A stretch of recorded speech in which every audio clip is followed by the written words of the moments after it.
Hello guys, how's it going? My name is Dal, and patch 10.2 has finally got an official release date.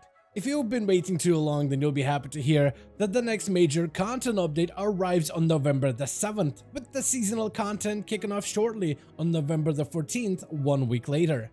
10.2 is a fairly massive update for Dragonflight, featuring a whole new season of raid tier content, a new set of Mythic Plus dungeons, new seasonal PvP rewards, a brand new zone for us to explore, additional character customizations, and so much more.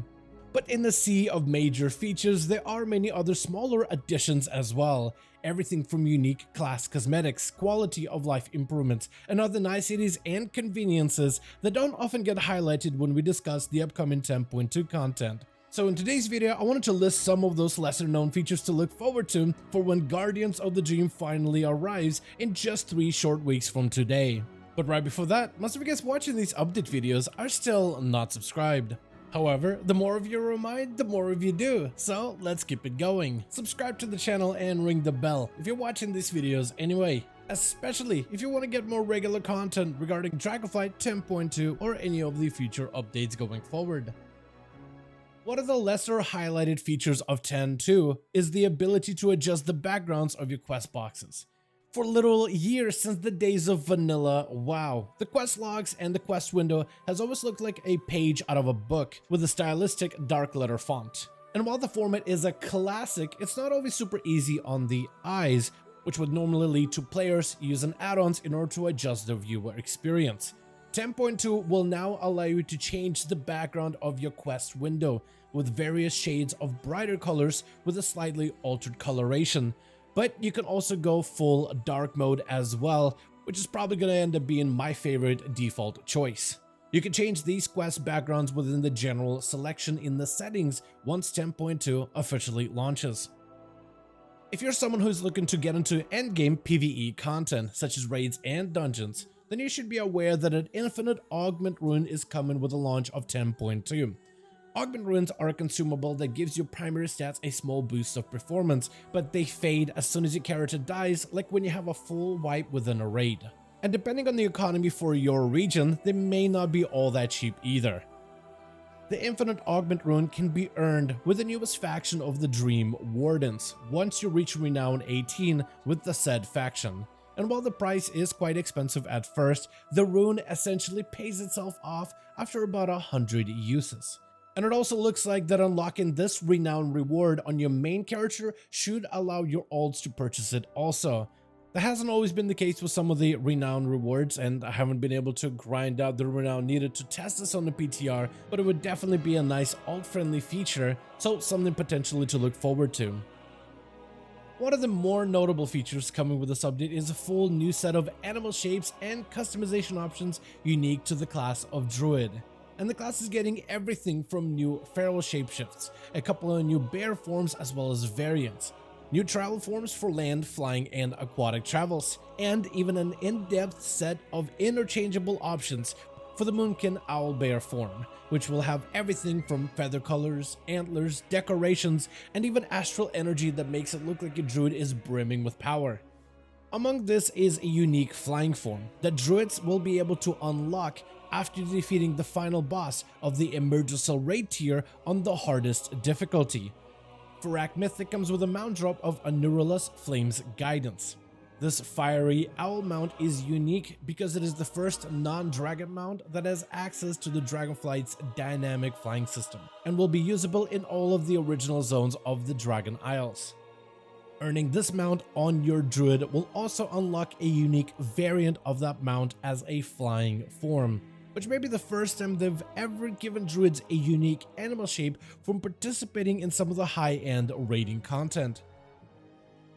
Unlike most other previous WoW expansions, Dragonflight released with flying enabled from the get-go, but instead of the familiar flying that everyone is used to, it was replaced with its own version known as the Dynamic Flying System. Things like speed, momentum, and resource management are core to this flying style, which results in a more involved experience that lets you cross large distances at speeds we've never been able to see before. Even though we technically can fly in Dragonflight, we were promised that eventually the normal flying that everyone's used to will be coming back with a later update sometime in the future. And with 10.2, you may now access normal flying after completing the Pathfinder requirements. To earn Pathfinder and be able to normal fly within the Dragon Isles, you'll need to complete the main story chapters of each zone. Most of you would have completed this at least once if you've ever leveled a character to 70, but it's a good idea to check back and see if you're behind on any of the zone chapters. Besides this, you also need to explore the 4 original zones and the new underground cavern zone added for the patch 10.1, and explore the Emerald Dream being added for the 10.2. Lastly, you'll need to reach Renown 15 with every one of the major factions, including the newest added faction of the Dream Wardens. Everything besides the rep requirements seems fairly easy enough, but if you play the game regularly, you probably should be getting pretty close to Renown 15 with most of the original factions. And it looks like new rep catch-ups are being introduced with this update, which can help give you a little bit more consistency when working towards your Pathfinder goals. The gear upgrade system added back in the patch 10.1 has been something worth celebrating, as it makes gearing easier than ever before. Due to the popular demand, the system carries onward into the patch 10.2, which isn't surprising. The biggest drawback of the system, however, was having to deal with all of these new currencies and reagents, managing 4 different types of crests, as well as crest fragments, which took up space within your bags, as well as bank slots. Having to take them out of your bank to combine them just to upgrade an item or two was also pretty bad at first, and it got more annoying the more you had to do it. Patch 10.2 manages to fix this system by removing the items from your inventory entirely. Instead, they are now a currency. So instead of managing fragments and crests, you now only have crests to deal with. You will still earn crests at the same rate as before, and the price to upgrade items has not gone up in the 10.2. It is the same system as you remember, just with less micromanaging and clutter. Patch 10.2 is also adding a ton of new cosmetic transmog rewards for you to earn. From new open world item sets to seasonal tier sets, faction weapon mogs, as well as a new back piece for everyone to earn. Fans of World PvP will be happy to know that you can now earn a unique item while participating in player versus player combat within the Emerald Dream Zone, and you'll be able to earn the item by completing the Tour of Duty achievement for the Emerald Dream. Shadowlands used to have a ton of these cosmetics back in the day, but we haven't seen too many of them added in Dragonflight outside of specific faction rewards or super unique drops. So here's another item for you to add towards your collection, especially if you enjoy World PvP. Certain classes such as Demon Hunters, Balance Druids, Brewmaster Monks, Shadow Priests, and Elemental Shamans will notice that your power bars for your class has seen a bit of an update as of 10.2. All of these class bars like Fury, Maelstrom, or Stagger all have a nice new texture which is unique for every one of those classes.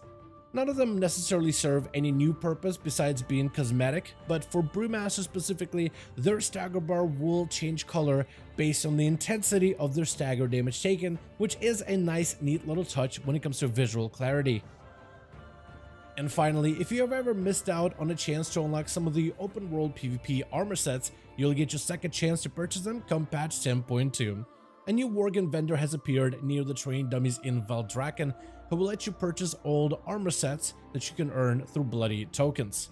You earn bloody tokens by participating in world PvP activities, from fighting other players, completing PvP world quests, slaying players within bounties on their heads, and looting supply drops that can appear within any of the zones of Dragon Isles to unlock any of the armor sets you might have missed previously. I want to thank all of you so much for watching this video and hope you guys enjoyed. Let me know your thoughts in the comments below. As per usual, if you guys enjoyed this video or found it informative, go ahead and give it a thumbs up. I would very much appreciate it. And as always, in the description of every single video and live stream, we have a link to our Discord community channel. Probably the best place to reach out to me directly in case you want to let me know what you thought about this video or hang out with the rest of the community to discuss some of the upcoming changes. Join our Discord to become part of the community. But otherwise, thank you all so much for watching this video. I do hope you guys enjoyed. Let me know all of your thoughts down below. And as always, I'll see all of you guys in another video.